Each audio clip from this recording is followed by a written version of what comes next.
দেখুন বন্ধুরা, আমি ক্যামেরাটা এক জায়গায় সেট করে রেখে তোমাদের দেখাচ্ছি যে আমি সকালে কিভাবে কাজগুলো সারি।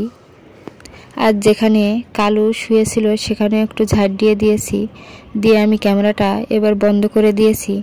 দিয়ে আবার আমি যখন আমার মেয়েদের স্কুলের জামা পরিষ্কার করছিলাম তখনও আমি ক্যামেরাটা সামনে সেট করে রেখেছিলাম।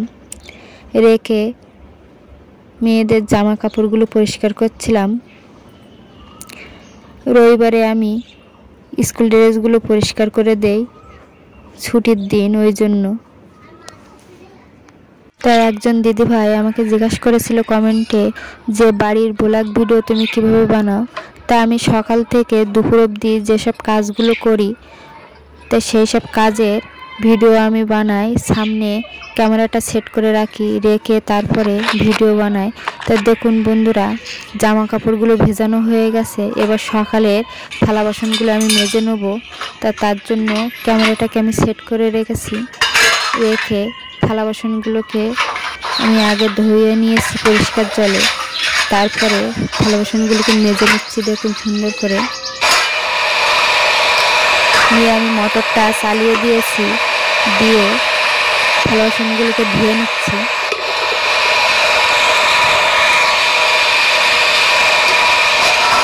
সেই দিদিভাইকে আমি বলছি যে আমার বাড়ির সমস্ত কাজ বা টুকিটাকি রান্না আর মাঠের কাজ সব রকম আমি এই ব্লগ ভিডিওতে তুলে ধরি। তা আমি যেখানে কলতলায় থালাটা ধুয়েছিলাম সেখানে আমি ঝাড় দিয়ে পরিষ্কার করে নিচ্ছি। দেখুন, যদি একটু এঁটো কাটা পড়ে থাকে সেসবগুলো পরিষ্কার করে নিয়ে ঝাঁটাটাকে ধুয়ে রেখে দিচ্ছি। আর এই থালা বাসনগুলো আমি পরিষ্কার করে ধুয়ে এনে উপর করে রেখে দিচ্ছি, তাহলে জল ঝরে যাবে। আর দেখুন বন্ধুরা, সকালে আমি উনুনটাকে গোবর দিয়ে নিয়ে ভাত বসিয়ে দিয়েছি। তা ভাতটা আমার হয়ে গেছে। আর এইদিকে আম আর ডাল সিদ্ধ করে রেখেছি, আম ডাল করব তার জন্য। তা আম ডাল সিদ্ধ করে রেখে আমি একটু হলুদ দিয়ে দিচ্ছি।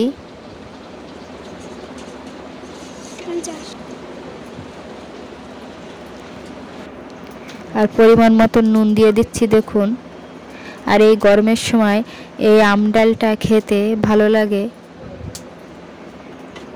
আর এইদিকে ফোড়নে তেজপাতা আর একটা শুকনো লঙ্কা দিয়ে দিয়েছি, আর দিয়ে দিচ্ছি 5 ফোঁটন। এই 3টি উপকরণ দিয়ে আমি আম ডালটা রান্না করব।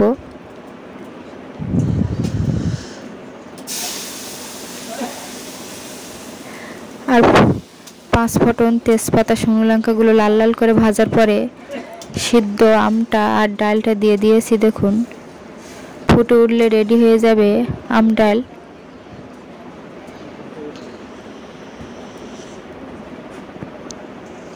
তা দেখুন বন্ধুরা, সকাল থেকে দুপুর অবধি আমি কি কি কাজ করি সেসবগুলো তোমাদের সঙ্গে একটু শেয়ার করলাম।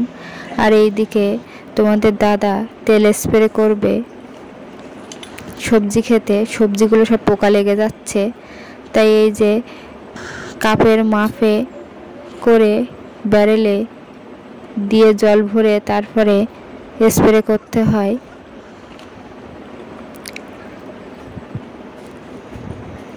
20 ml 1 ব্যারেল জলে ইউজ করে তেল স্প্রে করলে এটাই ঠিকভাবে তেল স্প্রে করা হয়।